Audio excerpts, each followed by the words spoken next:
Curt Stowers. How you doing, Curt? Really good, Jeff. Thanks for taking the time to speak with me today. Yeah, no problem. It's my pleasure. So why don't we get started and share a little bit about yourself and what you do?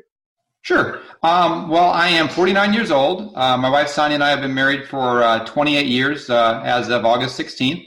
Got 3 kids, a 23-year-old daughter, a 20-year-old son, and a 17-year-old daughter. A little bit unique in that Sonia and I have actually lived in 11 different places since we've been married, and I've lived in 23 different places. So got around the country and around the world quite a bit, been overseas a couple times living abroad. And we settled here in Naperville about 5 years ago, and we really like it and plan on staying here for the indefinite future. Excellent. So, what took you all around the world? What do you do? Sure. Well, what I used to do is I was a senior executive for Caterpillar. So I actually was in charge of running international operations. At one point in time, I was in Brussels running the Europe, Africa, Middle East parts operations. So over the time I was with Caterpillar for 18 years, had a chance to travel around and live around the world and do lots of things. A few years ago, things had gone really well for us and decided it was time to make a career change and decided I wanted to move into the financial planning space.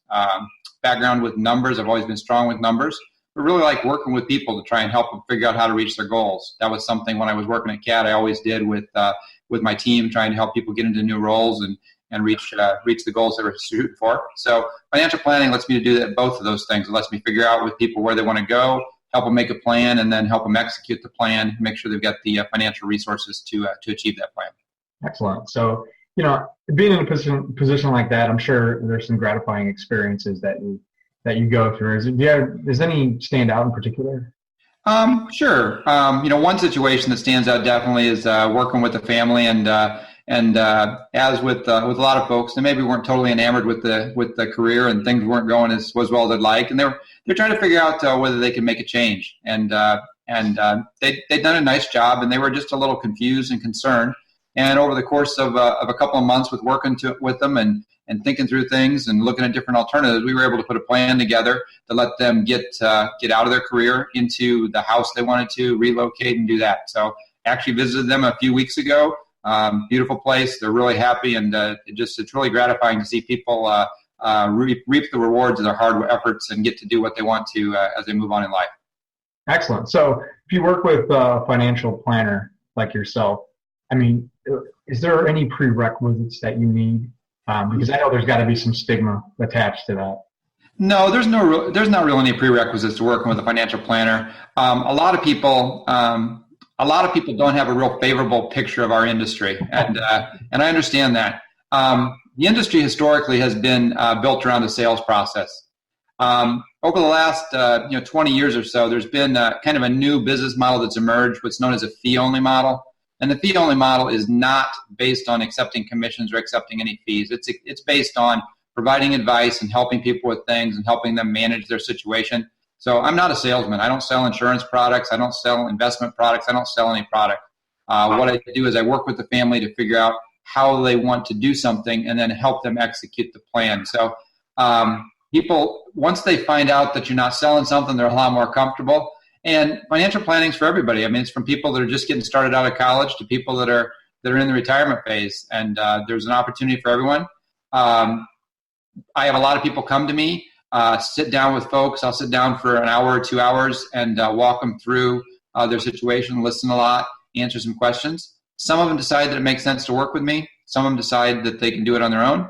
Some of them, it turns out that there's a better fit for them, and I've got a whole network of other planners that if I think there's a better fit, I'll match them up with somebody else. So it's no stigma associated with it. Anybody's got the opportunity to use a financial planner, and I'd really encourage folks, if they want to talk to me or they want to talk to somebody else, go out to NAPFA, the National Association of Personal Financial Advisors.org, NAPFA.org.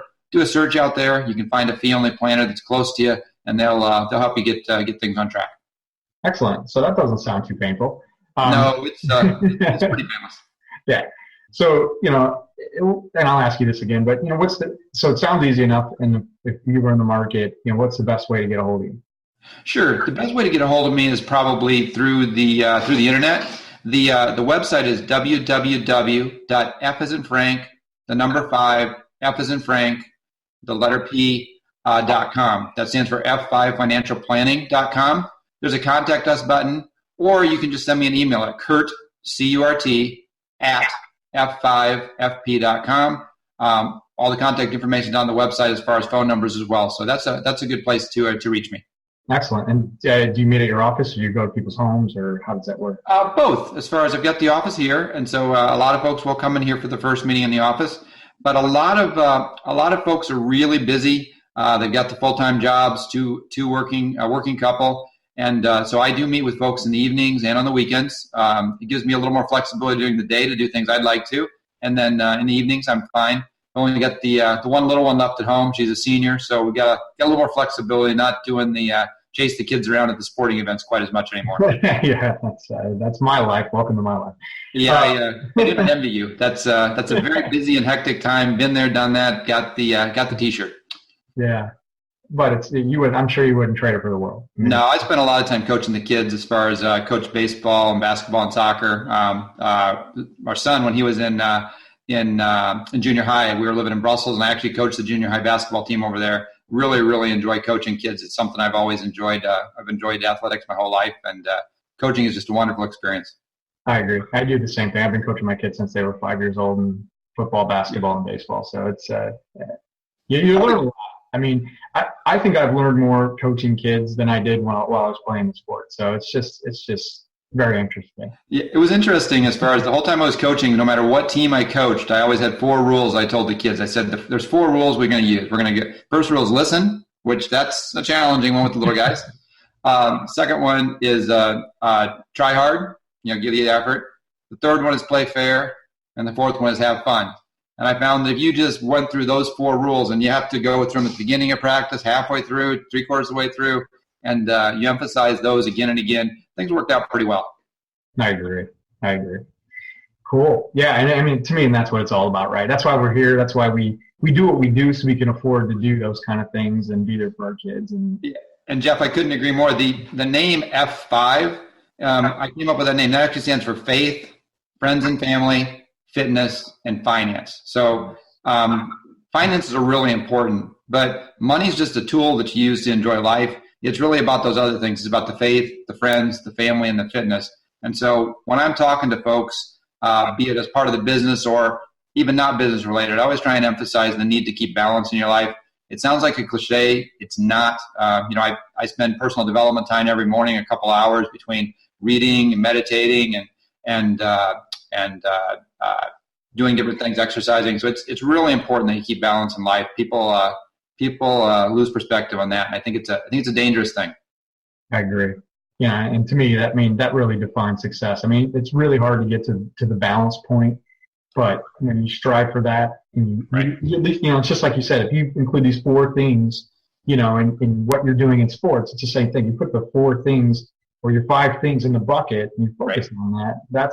To me, that's what life's all about. And I think that's part of the driver behind what we've done, as a company as well. Is we're trying to at least stir people up to get their focus around what really matters, So that's excellent. I love meeting people like this. I don't want to take us too far off track, but I think you got the right motivation. I kind of think this is on track as far as, these are the conversations I think you want to have as far as when you're talking. We all have an expertise in whatever business we're in, but connecting with people and understanding what's going on with them, I think, is really critical. And letting people know that you're not just about the business, and you really are sincerely interested in other things, finding out what they're interested in, and making sure that you're helping them to get to those places. Too often we get transactional. Too often we're just having a quick interaction, and it's like, okay, you give me this, I'll give you that, let's move on. And I think it's foolish. I think we need to kind of slow down a little bit. Life is definitely a lot faster than it was 20, 30 years ago. We've got technology. We're doing this over Zoom. It's wonderful what we can do, but it can get a little distracting if you don't focus on some things. I agree 100%. And you use the same term that I use, the transactional relationships that are out there. Those end as soon as the sale's done. And there's so many people that have that mindset. And I think it's so detrimental, given, if you did have those 5 aspects in mind, you're not going to get there by yourself, and we're not here to serve ourselves. So, it's just, kind of transforming that mentality, in the everyday entrepreneur. There's so many entrepreneurs out there now, and I don't know where they get their schooling from or their education or whatever, but I don't feel like everyone's being taught the right way. I think it's all about the dollar. And, Right. these are opportunities to kind of reset. And, it takes people like you to do that. So, yeah, it's interesting when you talk about the entrepreneurs. I think when you talk to an entrepreneur, you have to, ideally, they've come to the conclusion that there's three things. There's an intersection of three things to be successful as an entrepreneur. You've got to have the skills. Okay, so if you don't have the skills, you're kind of in trouble. Okay, mm-hmm. But even if you have the skills, you have to have the passion. There's some people that have the skills, but they're just not passionate about the area. Okay, skills and passion aren't enough. You've got to be in some place where you add value.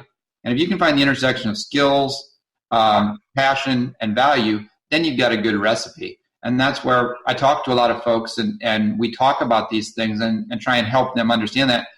It's interesting. A lot of folks do have the skills and passion, and they feel like there's not value there because of the way things have transformed with the internet and what you can do.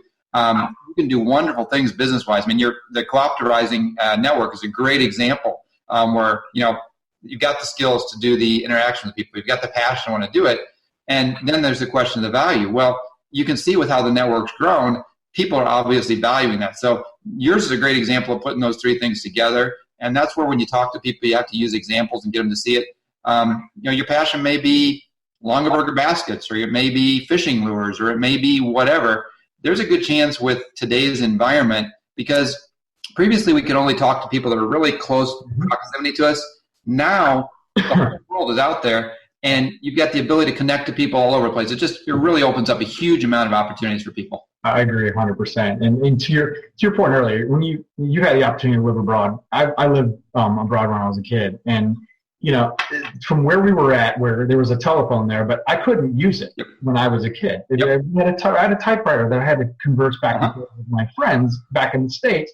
And now these kids can just jump on their phone, FaceTime, whatever it is, wherever they're at in the world. And, and just to think about that from an entrepreneurial perspective, I mean, the sky is really the limit. Yep. And it's just unbelievable what people are capable of doing. But, it's really about, again, I think it's just about keeping things into perspective and realizing that, what's the point? I mean, right. You can accumulate the masses of and do that till you're blue in the face, but what is the point?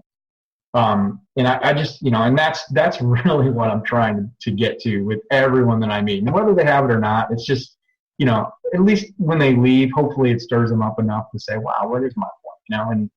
And hopefully we make a difference out there. That's what we're trying to do, is just try and get people thinking about things. And it's amazing. Once people start thinking and they unlock what's in their mind, there's not a person out there that doesn't have incredible amounts of untapped potential, and getting them on the right path.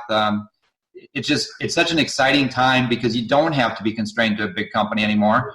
And the reality is it's not quite like it was before. The big companies aren't as paternalistic, and you better start building those skill sets up. That's one of the things I preach to folks is there's three things that are critical. It's personal, professional, and financial. You've got to develop yourself personally. If you develop yourself personally, it'll develop your professional skills, make it easy. That'll lead to financial rewards, which will then give you the resources to develop yourself more personally. So that concept of personal, professional, and financial, and looking at those as kind of a circle that you work through, is really critical that people need to understand. You've got to take ownership for your own life today. And that's one of the things I try and do with folks is, let's talk about the investments, but what about your own personal capital? What about your own personal development? What are you doing there? Those are the discussions I really like to have with people, where we're talking about that kind of thing and how you can help them in that aspect. That's when you can really make a breakthrough. That's excellent. I mean, I've never met a financial planner that focuses on the personal development side, because I'm sure you meet with people that say, well, I want to have this much money or whatever, and it's like, okay, well, are you there yet as that kind of person, right? And, yeah. And Jeff, it's not a shtick as far as with personal development. Again, head over to my website and go over to the blog. I post 2 blog posts a week. I've probably got between 150, 200 blog posts out there. You might find 1 out of 5 of the articles on the site are about financial aspects. The other 4 out of 5 are all about personal development things. There's a lot of book summaries. There's a lot of discussions of different things. That's the stuff that I want people thinking about. Yes, you're going to have to get down to the numbers, but that's what I like to talk about. That's what I enjoy. So it's a little different approach. It's not for everybody, but that's okay. I'm not trying to appeal to everybody. I'm trying to appeal to people that really want to figure out how to get from success to significance is kind of the term I've been latching on to. And there's a lot of people out there that are successful, and they're saying, well, okay, I'm doing okay. The kids are going through college, or it looks good. The house is going okay. The career's okay, but it's just not working for me. I'm just not enjoying it. And that's so prevalent these days, and trying to work through that with folks and help them understand they've got some alternatives and build some confidence that they do have the financial security. The best thing anybody can do from a financial standpoint is turn off the TV and quit listening to the idiots that are purveying what I would call financial pornography. It may sound inflammatory, but these guys just like to wind us up, and stop it. Stop listening to them. They don't have a clue. They're entertainers, and listen to them for entertainment, but don't listen to them for advice. It's a really bad idea. Yeah, I agree 100%. Turn off the TV. It's worthless. I rarely watch TV just to that point. So. Yep. Success to significance. I love that. I'm going to use that. I'm stealing it. Feel free. Call me offline. We'll talk a little more about that one. I've got some other resources on that. I'm not going to go into them here, but there's a whole movement afoot on that, and something that you may be interested in. I'll like I said, we'll talk offline, and something you may be interested in getting involved with. Nice. Yeah, that sounds great. And I'd love to help whatever that is after I take a look at it. There you go. But yeah, so we could talk probably for a day on this, because you've struck a chord with me that is just there. And, but one question I always like to ask is, it's not always rosy. I don't know how, you never mentioned how long you were doing this, but there's times where it gets tough, and you probably face that with your clients. And I'm always curious to hear, what you do maybe personally to kind of get yourself back into the groove, and what you coach your clients on. Sure. I think so much of how you deal with tough times has to do with your attitude. I am an extremely positive person. I've always been that way, and I always will be that way. So that's a huge starting point. Now, having said that, what do you do when you're faced with challenges? You have to understand that you can't control outcomes, all right? You can only control what you do. And as you can only control what you do, what you need to do is you need to identify what are those key things that are important to you. So, I start my morning, there's a great book called The Miracle Morning by Hal Elrod, and he talks about savers. 6 things you should do. The first S is for silence, which is meditation. The second one, A, is for affirmations. The V is for visioning. The E is for exercise. The R is for reading.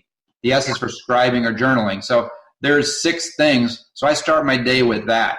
I start my day with the personal development type aspects. Some people are hesitant to focus on themselves first. I think it's critical that you make sure you're well taken care of if you're going to try and help other folks. So how I stay on track is I'm going to make sure I focus on my personal development first thing every day. So I know I've grown as an individual in that manner, and then try and figure out what are some of those key activities that I should be doing, and understanding some of them aren't fun. We all do prospecting, okay? So we're out doing it. So you just have to push through it. And you have to understand that doing the work is all you need to do. It sounds simple, but it's really, one of my quotes is, it's that hard, it's that easy. You just have to push through. There's a really neat book by a guy named Stephen Pressfield. Pressfield actually wrote The Legend of Bagger Vance, but the book that's really interesting is called The War of Art.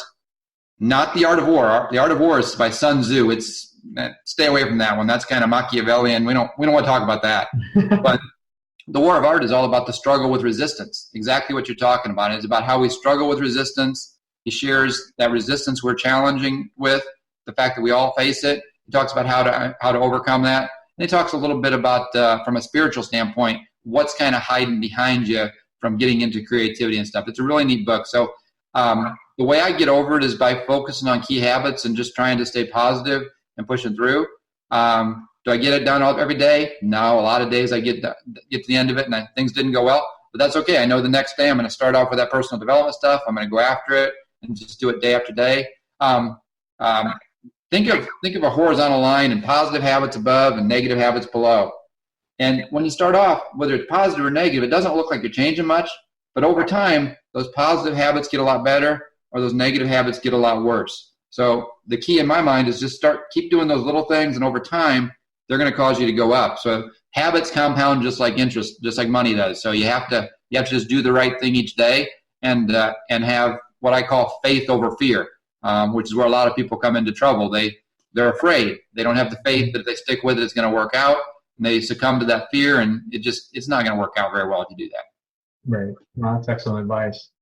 Excellent advice. And, I love your point about the positive habits compound over time. There's a great book called The Compound Effect. I don't know if you've read that one, but, it uses that principle, and, it's a great book. Yep. The Compound Effect is Darren Hardy. Yep. And Darren Hardy, actually, the graphic I was talking about is from a book called The Slight Edge by Jeff Olson. And Darren Hardy actually used the slight edge as the impetus for his book, The Compound Effect. Okay. I get Darren Hardy's daily email. They're wonderful. The Slight Edge by Jeff Olson. It's kind of a little more fundamental. It's not as easy of a read as The Compound Effect, but there's a lot of stuff in there. It's a really good book as well. I love to read. And it's constantly reading nonfiction, personal development stuff. Again, when I talk about this stuff, it's not a marketing pitch. It's what I like to do, and that's the passion part of it. If you're focusing on what you're passionate about, it makes it really easy. You said that was The Slight Edge? Is that The Slight Edge by Jeff Olson. Jeff Olson? Yeah. You're taking a lot of notes here today. You're going to be writing everything down. I'm going to get you enough reading material for months. I get as much out of this as everybody else does. So it's, I'm a personal development hound too. So that's great. So if you had the opportunity to ask anybody in the network for any help, or you had something to offer, to the network, you have the platform. What would you ask for? If I had a platform with one person or multiple people, and I'd really like. I've got a talk I've given before, and it's 10 quotes about personal development, and that's what I'd like to talk to people about, is about the personal development aspect of it. The reason I bring that up is because most people, if you try and talk to them about money as a financial planner, it's just not going to go anywhere. Right. And it goes back to what we've been talking about. It's about those other things. So really, if I get a chance to talk to people about something, having these discussions, somebody that's read The Compound Effect, that's dealing with personal development, I'm in my element when I'm talking to somebody about those kinds of things. And I find when we get onto these topics like success to significance with folks and open the dialogue that way, that's when I think people start to think about what makes a difference for them. And I feel good after a conversation like that, because they've opened their mind to the possibility. It hopefully triggers them to think about things and maybe do things a little bit differently, do things along the path that are going to make a difference for them. And then if they need some help from a financial planner, great, I'm there. If they don't, not everybody's going to work with me. It's just naive to think of that. So if I can have that interaction with folks where I get them thinking about things, help them to get on the right path from a development standpoint, I know I've delivered some value. I feel good about myself. And then if it leads to business, so be it. Not overly concerned about it. I mean, that's excellent. And I think I've never met a financial planner that focuses on, from that angle. And I think it's got to work. I would love to hear more about how that works, but it's got to make people feel like you care more about them than you do about their financial situation, which is the key to, taking the next steps as well. It's kind of ironic. A lot of things in life, it's, the key is not to try so hard. It's to just relax and trust. It goes back to that faith over fear thing, as far as have faith that if you do the right things, it will work out. Don't be fearful that it's not. And it's these little things. I've got about 12 to 15 quotes that I review every day. When I talk about the morning routine, I go through them. And it's that compounding effect, as far as by doing them day after day, all of a sudden they start to imprint on your mind, and it becomes easier. And it takes care of itself. It's easy to say that. People don't believe it. I don't want to give the wrong impression. It's not like you do this for 2 days and it works the third day. This is something that takes months or years, but that's what I've been doing for months and years is focusing on the development side. And it does make a big difference. Excellent. So I'm sure people are going to want to meet you. I hope they want to meet you. If they want to get a hold of you again, what's the best way? Sure. The best way is drop me a quick email, Curt, C-U-R-T, at F as in Frank, the number 5, F as in Frank, P as in Paul.com. So Curt at F5FP.com. And then F5FP.com is the website. There's a bunch of stuff out there, lots of stuff on personal development. There is some interesting articles out there on financial planning as well. How to save thousands on your property taxes. Should you take a lump sum pension? How to find a financial planner for grandma. So I do write some stuff about financial planning as well. But there's a whole cornucopia of information out there. Excellent. Well, Curt, I really appreciate you taking the time today to share your passions and your story and your business. It's been great. Appreciate it, Jeff. Thanks for the opportunity. And you and I will have to talk a little bit more offline about some of this other stuff. Looking forward to it. Most definitely. So I appreciate it. And we'll see you guys online soon. Thanks. Take care, man.